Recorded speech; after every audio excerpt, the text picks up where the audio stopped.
Hello guys! For today's video nga ay balatan natin tong guyabano. Ayan nga at hinog na siya kaya kailangan na nating kainin. Ayan nga at madami rin tong health benefits sa atin.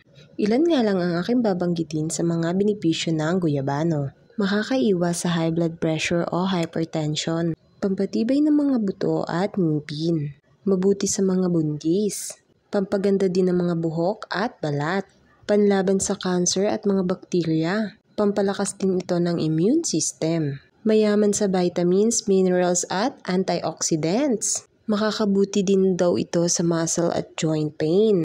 Bukod nga sa prutas na guyabano ay marami din tayong makukuhang good benefits sa dahon ng guyabano. Naalala ko nga dati nung dalaga pa ako, kahit nung bata pa kami, hindi talaga kami mahilig dito sa prutas ng guyabano. Pero habang ang tumatanda tayo, nare-realize natin na yung mga hindi natin kinakain dati ay kailangan na natin kainin. Dahil paano pa tayo magtatagal sa mundong ibabaw kung hindi tayo kakain ng mga prutas at masusustansyang pagkain, di ba? Ayan nga at bago nga pala ako nagbalat niyan ay naghugas na ako ng kamay. Ayan nga at tatanggalin ko pa yung buto niyan kasi mas masarap kainin at lagyan ng gatas pag wala na siyang buto. Sobrang bango nga niyan at yung buto pala niyan ay itatabi ko para itanim sa aming bakuran.